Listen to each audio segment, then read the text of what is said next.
ng mga bulaklak at ang babango. Inamoy-amoy ko ito bago ko binuksan ang notes na kasama. Good morning. Ang tanging nakasulat sa notes na nasa bulaklak.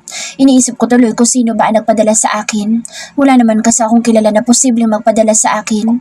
Umakyat ako sa room ko at doon ko inilagay ang bulaklak sa flower vase na nasa balcony. Nang matapos ko itong ayusin ay lumabas na ulit ako. At this time ay gising na ang mga anak ko. Bumaba na kami at pinakain ko na sila. Ang buong araw ko ay kasama ko mga anak ko. Dito lang kami maghapon sa living room. Dito na rin kasi sila naglalaro.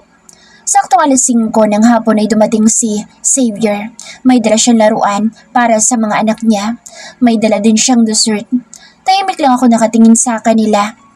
Nakaupo ako dito sa may sofa at sila naman ay nasa sahig na naglalaro.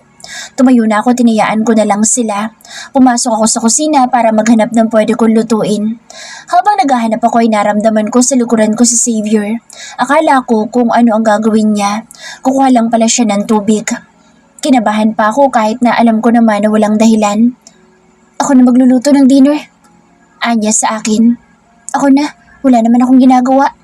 Sabi ko, ako na, huwag na matigas ang ulo. Sabi niya sa akin, ikaw lang naman na matigas ang ulo. Kaya ko naman kasi magluto. Alam ko na pagod ka na buong araw kaya hayaan mo na lang ako na magluto. Alam ko naman hindi mo ako kasing galing pagdating sa pagluluto pero kaya namang kainin ng mga nilulo. Naputo lang sasabihin ko dahil sinalyuhan niya ang labi ko gamit ang labi niya. Hinalikan niya ako. Sige na, ikaw na. Ang dami mong sinasabi. Sabi niya at mabilis na lumabas dito sa may kusina. Naiwan naman akong nakatulala dahil sa ginawa niya sa akin. Bigla na lang niya akong hinalikan dahil naiingayan siya sa akin. Napabuntong hininga na lang ako bago ako nagsimulang magluto. Habang nagluluto ako ay pakiramdam ko'y lutang ako. Hindi ko nga alam kung tama pa bang ginagawa ko. May problema ba? Nagulat ako kay Xavier na ngayon ay karga ang kambal naming anak. Wala naman. Sagot ko sa kanya. Okay. Anya bago lumabas dito sa kusina. Umayos ka, Sunshine. Bakit ka ba apektado? Isipin mo na lang na normal ito. Pero normal nga ba? Tanong ko ding bigla sa sarili ko. Bahala na nga ako. Halik lang naman iyon. Wala namang ibang ibig sabihin yun sa kanya. Kinalma ko ang sarili ko para magawa ko ang dapat kong gawin. At sa wakas ay natapos din ako. Tinawag ko na sila kaya naman kumain na kami lahat. Ate, okay ka lang po ba? Ang tahimik niyo po. Tanong sa akin niyan. Okay lang ako yan. Sagot ko sa kanya. Are you sure? Tanong niya sa akin. Opo, okay lang ako. Sagot ko at tumayo na ako. Tapos ka na? Ang kunti lang ng kain mo. Saad ni Xavier. Busog na ako. Sagot ko sa kanya. Hindi naman siya nagsalita kaya lumabas na ako. Bahala na siya sa mga anak namin. Pagpasok ko sa room ay padapa akong humiga sa kama ko hanggang sa hindi ko na malaya na nakatulog na ako. Napabalikwas ako ng bangon dahil naalala ko ang mga anak ko. Pero nang tumingin ako sa orasan ay 12:00 na pala ng gabi. At nang tumingin ako sa tabi ko ay mahimbing na natutulog si Xavier. Napahinga na lang ako ng malalim dahil napasarap ang tulog ko na kahit pagtabi sa akin ni Xavier ay hindi ko naramdaman. Are you okay? Tanong sa akin ni Xavier na ngayon ay gising na. Okay lang ako. Sabi ko sa kanya, matulog ka na. Sabi niya, bakit sa akin ka tumatabi? Wala sa sarili na tanong ko sa kanya. Bawal ba? Ayaw mo ba? Hindi naman sa ganoon pero okay lang ba? Okay lang kaya na magkatabi tayong dalawa kahit na maghihiwalay na tayo? Tanong ko sa kanya. Hindi pa naman tayo hiwalay. Alam ko na napagkasunduan na natin na maghiwalay pero ginawa ko yun dahil gusto ko itama ang lahat. Alam ko na hindi mo naman gusto na maging kasal tayo. Kagustuhan ko lang yun. Sabi niya sa akin. Tumulo ang luha ko sa narinig ko mula sa kanya. Sunshine, magsimula tayo ulit. This time ay magbabago na ako. I'm sorry for hurting you. Mahal na mahal kita lang ka. Sabi niya sa akin habang nakatingin ng diretso sa mga mata ko. Xavier. Naiiyak na sambit ko sa pangalan niya. Alam ko na marami akong masasakit na salita na sinabi sa'yo. At alam ko na hindi ko na yun mababawi pa. I'm really sorry lang ga. Hindi na ako nagsalita at niyakap ko lang siya. Umiiyak ako habang nakayakap ako sa kanya. Mahal ko din siya. Mahal na mahal. Gusto kitang ligawan. Gusto kong magsimula sa umpisa. Papayag ka ba? Can I court you? Tanong niya sa akin. Oo naman. Kung gusto mo ay sagutin na kita agad eh. Umiiyak na sabi ko pero tumawa lang siya. Huwag mo na. Ayaw mo man lang ba akong pahirapan? Natatawa na tanong niya sa akin. Ayoko. Ayoko na magsayang ng oras. Kasi natatakot na ako. Takot na ako maulit yung dati. Ayoko na. Ayoko mawala ka sa akin. Sabi ko sa kanya. Shh, don't cry. Alam ko na natakot ka pero hindi na yun mangyayari pa. Mahal na mahal ko kayo ng mga anak natin. Dagdagan pa natin sila. Sabi niya sa akin at hinalikan ako sa labi. Tinugon ko naman ito ng buong pagmamahal. Hanggang sa lumalim na ang halika namin dalawa. I miss you, Langga. Nakangiti na sabi niya sa akin.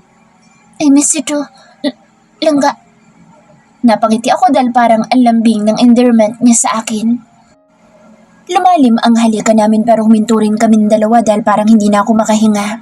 Kumuha lang kami ng hangin at muli naglapat ang mga labi namin hanggang sa inihiganan niya ako.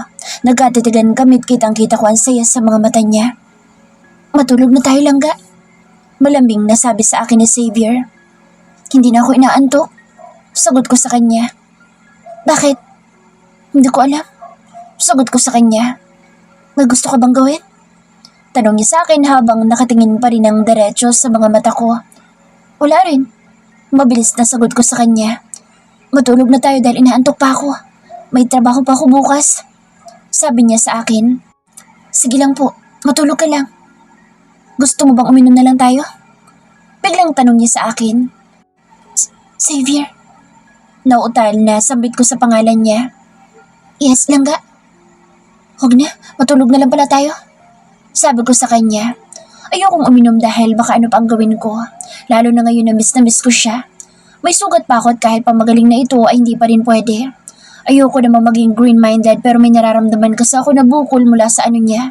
At hindi naman ako nagpapanggap na hindi ko yun alam, dahil alam na alam ko kung ano yun at kung ano ang gusto niya. Pinipigilan ko lang ang sarili ko, lalo na't alam ko na hindi ka pa magaling. Sabi niya sa akin, Langga. Malambing na sambit ko. Matulog na tayo bago pa ako makagawa ng kakaiba sa'yo. Sabi niya. Okay po. Sagot ko at niyakap ko siya ng mahigpit. Nakaiga ako sa braso niya at naramdaman ko naman ang paghalik niya sa buhok ko. Hinayaan ko ang sarili ko na amoy-amoyin siya. Ang bango niya kasi talaga pero bigla na lang. Aray! Bigla akong dumilat dahil nakaramdam ako ng sakit. Nahulog ako sa kama kaya naguguluhan ako. Mabilis akong bumangon para tingnan sa Xavier pero wala na siya sa tabi ko. At maayos ang kabilang side ng kama ko. Patunay na walang natulog sa tabi ko. Panaginip lang. Malungkot na bulalas ko. Ang buong akala ko ay totoo na pero panaginip lang pala ang lahat. Ang buong akala ko talaga ay nagkaayos na kaming dalawa pero hindi pa rin pala talaga. Bigla akong nalungkot dahil panaginip lang pala ang lahat. Wala sa sarili na hinawakan ko ang labi ko. Para kasing totoo ang nangyari. Napahinga na lang ako ng malalim at inayos ko ang kama ko. Pumasok ako sa loob ng banyo at nagilamos ako ng mukha. Paglabas ko sa banyo, dumiretso agad ako sa mga anak ko. Gising na sila at nagkakagulo na. Nilalaro ni Lucio ang kapatid niya. Good morning mga anak ko. Malambing na bati ko sa kanila. Good morning po, Mommy. Si Lucio ang bumati sa akin. Kumusta pong sleep niyo? Tanong ko sa kanila. Masarap po, Mommy. I had a beautiful dream, Mommy. Sila daw po tayong happy family. Sabi sa akin ni Lucio. Kahit ako rin, baby. Nanaginip din po ako. Sagot ko sa kanya. Sayang po dahil hindi pa rin kayo okay ni Daddy. Pero kasi pabebe lang po kayong dalawa. Love niyo naman ang isa't isa pero ang aarte niyo. Natatawa na sabi niya sa akin. Sorry, baby. Kasi hindi ko rin alam. Siguro nga'y tama ka. Pabebe talaga kami. Sabi ko din sa kanya. It's okay, Mommy. Maghintay na lang po kami na magkabati kayong dalawa. Natatawa na sabi niya sa akin. Sa tingin mo, baby? What if suyuin ko kaya ang daddy mo? What if ako na maligaw sa kanya? Gusto ko sanang itanong sa anak ko pero nahihiya naman ako. Mommy, baba na po tayo. Malambing na sabi niya sa akin. Okay po. Sad ko sa kanya at binuhat ko ang isa sa mga kambal. Pagbaba namin ay nakahanda na ang almusal. Ang sabi nila sa akin ay umalis pala si Xavier kagabi. Kaya confirm na nanaginip lang talaga ako. Habang kumakain kami, bigla na lang na may dumating na delivery ulit ng bulaklak. At this time ay ibang bulaklak naman. At kagaya kahapon ay good morning pa rin na nakasulat sa card. Uy, si ate, may secret admirer na. Pabiro na sabi sa akin niyan. Admirer ka dyan. Umamin ka sa akin. Baka sa'yo talaga to. Naku ate, wala po nagbibigay sa akin ng bulaklak. Mabilis na sabi niya sa akin. Kanino naman to galing? Malay namin ate. Baka naman may manliligaw ka. Baka naman hindi mo lang sinasabi sa amin. Parang inaasar pa niya ako. Itapon ko na lang kaya to. Baka galing pala ito sa masamang tao. Huwag po. Sabay pa talaga si Lucio at yan na pumigil sa akin. Hindi ko naman kilala kung sino nagbigay. Hayaan mo na ate, mukha namang maganda eh. At sigurado ako na mahal yan kagaya ng pagmamahal niya sa'yo. Naku, yan. Tigilan mo ako sa mga kalokohan mo. Sabi ko sa kanya. Anong kalokohan ate? Natatawa na naman ito. Kumain ka na lang para naman mabusog ka at nang makalayas ka na. Kaysa kung pinagtitripan mo. Sabi ko sa kanya. Si ate, pikon. Basta itatapon ko to. Mommy, ilagay niyo lang po sa room namin. Kaysa pong itapon mo. Sabi sa akin ni Lucio. Baby, sayang po kasi. Sigurado po ako na masasaktan ng tao nagbigay niyan kung itatapon mo lang po. Sayang po ang money at effort. Sabi niya sa akin. Napahinga na lang ako ng malalim bago ako umakyat papunta sa room nila. Dahil ito ang nais niya kaya naman sinunod ko na lang. Maganda talaga itong mga bulaklak at mukhang mamahalin. Kahit ako'y nangihinayang din naman na itapon pero kasi wala man lang nakalagay kung kanino galing. Naligo ako at nagbihis dahil pupunta ako sa hospital. Ipapacheck up ko ulit ang sugat ko dahil gusto ko na talagang bumalik sa trabaho ko. Isinama ko na rin si Lucio para naman hindi mahirapan ang noni nila sa pag-aalaga sa kanilang tatlo. Mommy, can I borrow your phone? Tanong niya sa akin. Okay baby. Sagot ko sa kanya at binigay ko ang phone ko. Nagtaksi na lang kami dalawa papunta sa ospital at habang papunta ako sa doktor ko ay nagulat ako dahil bigla na lang sumulpot sa tabi ko sa Xavier. Pawis na pawis pa ito at naka-uniform pa sa restaurant. Why are you here? Tanong ko sa kanya habang pinupunasan ko ang pawis niya sa noo. Sasamahan kita sa check-up mo. Hindi naman kailangan. Kaya ko na ito. Kasama ko naman si Lucio. Kasama mong anak natin. Pero hindi ka ba lang nagsabi na pupunta ka dito? Suplado na naman siya. Sino nagsabi sa... Sorry, mommy. Nakangiti na sabi ni Lucio sa akin. Kaya pala gusto niyang hiramin ang phone ko dahil sasabihan niya ang daddy niya. Hindi naman kailangan pero talagang pumunta pa siya. Kung ano man ang rason niya ay masaya pa rin ako na kasama ko siya ngayon. Pasimple akong kumapit sa braso niya dahil nagsiselos ako sa mga babaeng nakatingin sa kanya. Kapag ito talaga ang umiti sa kahit sinong babae, ay ako na talaga ang gagawa ng paraan para magkabati kami. Lalo na ngayon na kaya ko na at maayos na talagang pakiramdam ko. Akitin ko na lang kaya siya. O di kaya ilasingin ko tapos ano. Ay, sunshine, umayos ka. Sabay ko sa sarili ko dahil kung ano-ano na lang ang naiisip ko. Bakit ganyan ka makatingin? Tanong sa akin ni Xavier. Dito na lang kayo sa labas. Sabi ko sa kanya dahil naiinis ako. Naiinis ka ba? Hindi. Bakit naman ako maiinis? Suplada na sagot ko sa kanya. Para ka kasing galit. Wala naman ako naaalala na may kasalanan ako sa'yo. Sabi niya. Bantayan mo na lang si Lucio dito. Sabi ko at nauna na ako sa kanila. Bakit galit ang mommy mo, baby? Narinig ko na tanong niya sa anak namin. Daddy, huwag ka po kasi mag-smile sa iba. Ayaw po ni mommy, nagsiselos po siya. Nagulat naman ako sa narinig ko mula sa anak ko. Paano niya alam na nagsiselos ako? Halata ba talaga ako? Hindi na ako nag-react dahil baka isipin pa ni Xavier na tamang sinasabi ng anak namin. Kahit pa sinabi ko na doon na lang sila sa labas ay hindi naman sila sumunod. Kasama ko pa rin sila dito sa loob at tahimik lang silang dalawa. Pwede na po ba ako magtrabaho, Doc? Tanong ko sa kanya. Kung kaya mo na at kung hindi na ito masakit ay pwede na. Huwag ka lang magbuhat ng mga mabibigat. Thank you, Doc. Hanapin mo na lang ako doon kapag nakadaan ka sa rights. Nakangiti na sabi ko sa kanya. Okay, baka next week dadaan ako doon. Nakangiti na sagot niya sa akin. Thank you, Doc. Sige po, alis na kami. Paalam ko sa kanya. Okay, ingat.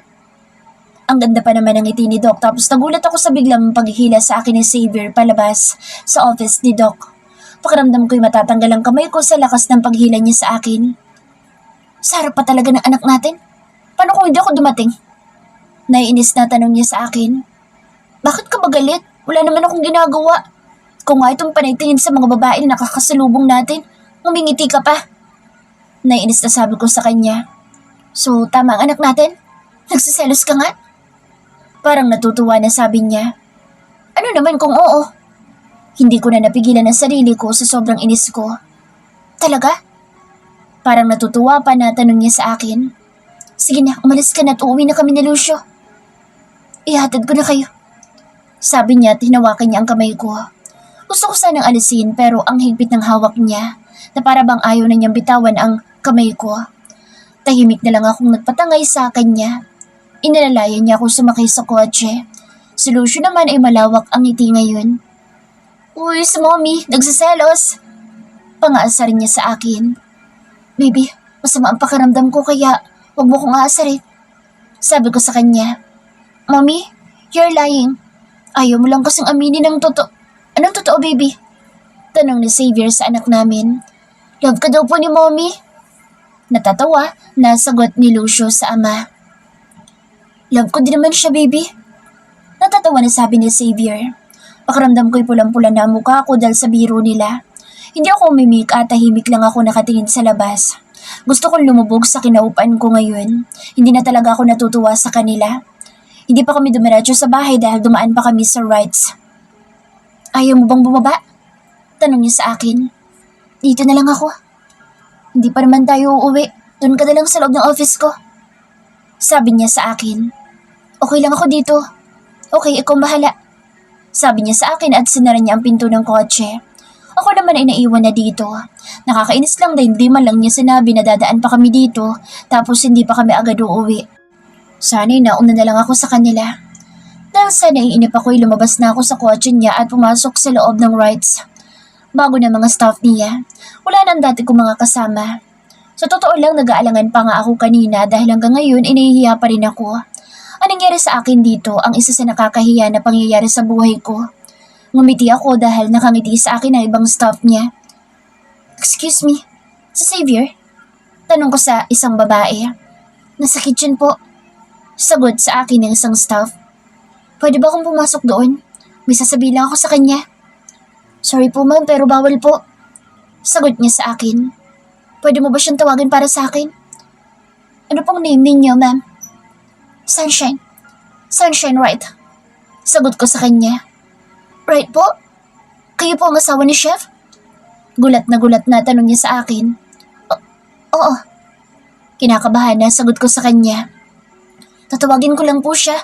Wait lang po. Sabi niya sa akin at nagmamadali na pumasok sa loob ng kitchen. Mommy? Nakangiti na tawag sa akin ni Lucio na ngayon ay palabas na sa kitchen. Baby, ayaw mo pa bang umuwi? Tanong ko sa kanya. Ayoko pa po. Sagot niya sa akin. Where's your daddy? He's busy po, mom. Okay, pagkasabi na lang na uuwi na ako. Ikaw na pang magsabi, mommy. Anya at hinila ko papunta sa loob ng kitchen. Daddy, may sasabihin daw po si mommy. What is it? Malamig na naman na tanong niya sa akin kaya kumunot ang noo ko. Ano naman kayang problema niya? Uwi na ako. Malamig din na sagot ko sa kanya. Akala yata niya ay siya lang ang marunong na maging ma-attitude. Hindi ko na hinintay na sumagot pa siya dahil tumalikod na ako. Nainis ako sa kanya dahil ganito niya akong kausapin sa harap ng mga employees niya. Narinig ko na tinawag niya ako pero hindi ako lumingon hanggang sa pumara na ako ng taxi. Sumakay ako at hindi na ako tumingin pa sa kanya. Napatingin ako sa phone ko dahil nagre-ring na ito at tumatawag na si Xavier. Pero pinatay ko lang ang tawag niya. Pero nagulat na lang ako dahil pagdating ko sa bahay ay nakarating na rin sila ni Lucio. Let's talk. Sabi niya sa akin at hinila niya akong paakyat sa silid ko. Bitiwan mo nga ako. Kaya ko naman kasi maglakad. Di mo na ako kailangan panahilahin. Naiinis na sabi ko sa kanya. Binitawan naman niya ang kamay ko. Nauna siyang umakyat sa silid ko. At pagpasok ko ay nagulat ako dahil sinandal niya ako sa may pinto at mabilis na siniil ng halik sa labi. Nagulat ako kaya hindi ako nakapag-react agad. Hindi ko alam kung tutugon ba ako o hindi. Akmang tutugon na lang ako pero tumigil na siya. Bakit ba ang tigas ng ulo mo? Tanong niya sa akin. Bakit ikaw ba hindi? Naiinis din na tanong ko sa kanya. Tapusin na natin ito. Hindi ko na kaya. Sabi niya habang nakatingin ng diretso sa mga mata ko. Tama. Tapusin na natin ito dahil pagod na ako sa'yo. At gusto ko. Hindi ko na natapos ang sasabihin ko dahil bigla na lang niya akong binuhat at inihagi sa kama ko. Anong binibalak mo? Nautal na tanong ko dahil naguhubad siya ng damit niya. Ano sa tingin mo? Nakangisi na tanong niya sa akin. Ito bang gusto mo? Lakas loob na tanong ko sa kanya at sinasabayan ko siya. Hinubad ko na rin ang damit ko. Nakita ko kung paano siyang natigilan at nakatingin sa akin ngayon.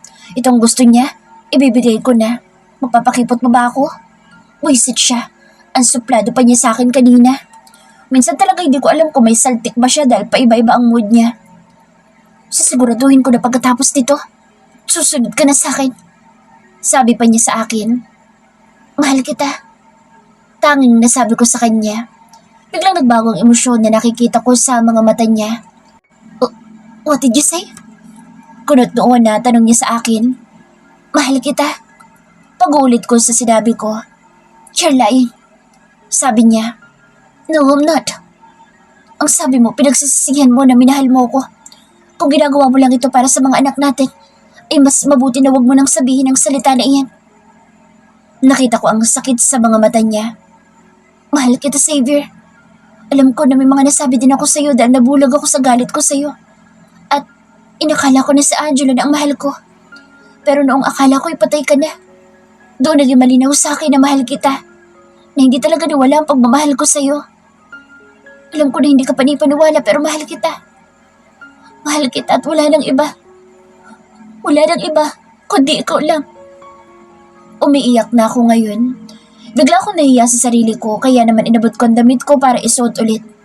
Hiyang-hiya na ako ngayon at pinupunasan ko ang luha ko.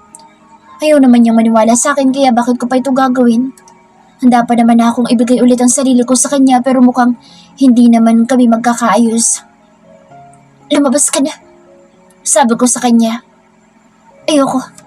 Sagot niya sa akin. Gusto ko namang mabuo ang pamilya natin eh. Alam ko na huli na. Dahil sinabi ko sa iyo noon na hindi na mangyayari na mabubuo tayo. Hindi ko alam kung ano ba dapat kong gawin para maniwala ka sa akin. Kasi pakiramdam ko galit ka pa rin sa akin. Tahimik lang siyang nakatingin sa akin. Okay lang. Hahayaan kita magalit sa akin kasi deserve ko naman yun. Dahil kahit na alam ko na ako naman talaga ang may mali, mula umpisa ay sa'yo ko pa rin sinisel lahat. I'm sorry. At kung gusto mo na hiramin ng mga bata ay malayo mo sila makakasama. Gusto ko rin naman na maging masaya ka. You deserve to be happy, Xavier. May pakiusap lang ako sa'yo. Huwag mo na akong hahalikan ulit. Huwag mo na akong hawakan ulit kasi aasa lang ako. Kapag ginawa mo na naman yun sa... Naputo lang sasabihin ko dahil hinila niya ako at mabilis na hinalikan sa labi.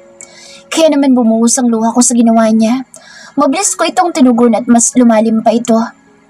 Ang dami mong sinasabi. Nag-iinarte lang ako dahil gusto ko lang naman na lambingin mo ako. Sabi niya sa akin. Sana sinabi mo na lang na gusto mo na lambingin kita. Umiiyak na sabi ko. Bakit ba kasi hindi ka marunong maglambing? Nagtatampo ako dahil magpapakasal ka sa iba. Hindi pa rin ako nakaka-move on kahit pa hindi yun natuloy. Sabi niya. Anong gagawin ko? Hindi talaga ako marunong maglambing eh. Ibang lambing lang yata ang alam ko. Nahihiya na sabi ko sa kanya. Pero kay Angelo malambing ka. Malambing din kasi siya sa akin. Ikaw kasi parang lagi ka nilang galit sa akin. Balak na nga kitang akitin para lang maging mabait ka sa akin. Pag-amin ko sa kanya. Really lang ga? Nakangiti na tanong niya sa akin. Oo. Yumuko pa ako dahil nahiya ako. Mahal din kita lang ga ako. Sorry kung pakiramdam mo'y galit ako sa'yo. Ginawa ko yun para pigilan ang sarili ko. Gusto kitang angkinin. Pupugi ng halik pero hindi ko magawa dahil gusto ko na gumaling ka muna. Sabi niya sa akin. Bakit kailangan mo pa na ipaan na lang kasal natin? Dahil gusto ko na magsimula tayo. Magsimula tayo at buuin natin ang pamilya natin. I waited you for 3 years. At sa tingin mo ba hahayaan ko na mapunta ka lang sa iba? That's not gonna happen. Dahil akin ka lang langga. Akin ka lang. Malambing na sabi niya sa akin. Hindi na siguro ito panaginip, diba? Necessary. Hindi ka na nanaginip lang ga. Sagot niya sa akin. Patunayan mo nga. Parang bata, nasabi ko sa kanya. Are you sure lang ga? Nakangising sabi niya sa akin. Oo. Baka tulad lang siya ng panaginip ko nung nakaraan. Sabi ko sa kanya. Panaginip? Nanaginip ko sa ako na okay na daw tayo. Pero hindi pa pala. Pag-amin ko. I miss you so much lang ga. Sabi niya at muling inangkin ang labi ko. Pinalupot ko naman ang mga braso ko sa leeg niya. Naging mapusok ang halik namin pero natigil kaming bigla dahil sa katok ng anak namin. Ang anak mo, sabi ko sa kanya. Wrong timing. Sabi niya at inayos ang sarili bago niya binuksan ang pinto. Daddy, hungry na po kami. Sabi ni Lucio. Okay baby, baba na tayo. Alam ko na hungry na rin ang mommy mo. Malambing na sabi ni Xavier sa panganay namin. Bati na po ba kayo? Opo, bati na kami. Sagot niya sa akin. Yay! Pabili na po tayo. Masaya na sabi ni Lucio. Baba na muna tayo. Alam ko nagutom ka na rin. Gustuin ko man nakainin kay kailangan ng kumain ng mga anak natin. Pabulong na sabi niya sa akin kaya uminit na naman ang pisngi ko. Baka marinig ka ng anak mo. Saway ko sa kanya. Tumawa lang siya at hawak niya ang kamay ko habang pababa kami. Buhat naman niya si Lucio. Habang pababa kami sa hagdan ay sobrang gaan ang pakiramdam ko dahil sa wakas ay okay na talaga kaming dalawa at hindi na talaga ito panaginip. I love you. Malambing na bulong sa akin ni Xavier. I love you too. Sabi ko din sa kanya. Gabi na pero pupunta kami ngayon sa bahay nila Mommy Bea. Hindi ko alam kung bakit pero sumama na lang ako sa kanya. Kasama din namin ang mga anak namin. Yangga, anong meron? Pinapapunta lang tayo ni Mommy. It's your family dinner. Sagot niya sa akin. Ngumiti na lang ako sa kanya. Pagdating namin ay sadalubong ako ni Mommy ng isang mahigpit na yakap. I'm so happy dahil okay na kayong dalawa. Masaya ako dahil natupad ang birthday wish ko para sa kanila ni Simon. Sabi ni Mommy. Birthday wish po? Today is their birthday. Sagot niya sa akin ay kinagulat ko. Po? Hindi ko po alam. Sabi ko. Hindi niya sinabi sa'yo? Natatawa na sabi ni Mommy. Hindi po. Kanina lang po kami nagkasundo na dalawa. Alam ko na masaya yan ngayon dahil sa wakas ay okay na kayong dalawa. Pagpasensyahan mo na dahil nag-inarte pa. Sabi ni Mommy. Ngumiti na lang ako dahil hindi ko rin naman alam kung ano ba sasabihin ko. Pagpasok namin nagulat ako dahil nandito ang babae na girlfriend ni Xavier noon. Hi Sunshine. Nakangiti na bati niya sa akin. Hi. Naiilang na bati ko sa kanya. Naiilang ka ba sa akin? Sorry ha. Tumulong lang ako sa mga kalokohan nila. Natatawa na sabi niya. Anong ibig mo sabihin? Simon, magpaliwanag ka. Utos ng babae kay Simon. Bakit ako? Hoy Xavier, ikaw magpaliwanag sa asawa mo. Saad na Simon. Tumingin naman ako kay Xavier na ngayon ay namumutla. Yangga, pwede ba na bukas na lang ako magpaliwanag? Tanong niya sa akin. Pwede naman. Nakakunot ang noon na sagot ko sa kanya. Kinakabahan ka na ba? Tanong ng babae kay Xavier. Ate naman eh. Saad ni Xavier. Ate? Hi, ako si Faye. Nakangiti, napakilala niya sa akin. Xavier, mag-usap na muna tayo. Ngayon na. Sabi ko sa kanya at nauna na akong umakyat papunta sa silid niya. Xavier's POV. Anong sasabihin ko? Tanong ko sa kambal ko. Ano ba dapat? Hindi sabihin mo totoo. Alam ko nagalit sa akin yun dahil sa mga kalokohan mo. Saad naman ni Simon. Kababati lang namin pero mukhang magagalit na naman siya sa akin. Face the consequences of your actions. Kasalanan mo din kasi. Puro kakalokohan. May paghiganti ka pang nalalaman. Mukhang pati sa akin ay may lihim na sama ng loob siya. Baka inakala talaga niya na jowa mo ko. Sarmo naman ni Ate Faye sa akin. Takot ako. Baka bigla akong hiwalayan. Sabi ko, sus, huwag kami kuya. Matari na sabi sa akin ng kapatid ko na si Akira. Pero kasi, sumunod ka na doon. Baka mas magalit pa siya kapag nagtagal ka pa dito. Utos sa akin ni Mommy. Sabahan mo ako. Duwag? Narinig ko na sabi ni Simon. Duwag pala. Ididiin kita para sa'y magalit. Nakangisi na sabi ko sa kanya. Subukan mo at kakalimutan ko na may kakambal pa ako. Asik ko sa kanya at umakyat na ako sa silid ko. Kinakabahan man ako pero tama sa Ate Faye. Kailangan ko itong harapin dahil ako naman ang may gawa nito. Pagbukas ko ng pinto'y nakaupo lang si Sunshine sa kama at alam ko na ang hinihintay niya. Langga? Nautal na sambit ko. Ano bang totoo? Mahinahon na tanong niya sa akin. Langga, promise me na makikinig ka sa akin at hindi ka magagalit. Depende. Hindi ko maipapangako. Sagot niya sa akin kaya kinakabahan na ako. Langga, okay lang ba kung bukas na lang? Birthday ko ngayon. Sabi ko sa kanya at baka sakaling makalusot. Ngayon na, baka makalimutan pa kapag bukas. Natatakot ka ba sa kalokohan mo? Tanong niya sa akin. Langga, kasi ano? Kasi pinaglaruan mo ako. Alam ko naman na ikaw sa Xavier noon. Kahit na nalilito ako ay alam ko sa sarili ko na si Simon at Xavier ay iisa lang. Sabi niya sa akin. Sapul ako talaga dahil tama ang sinabi niya.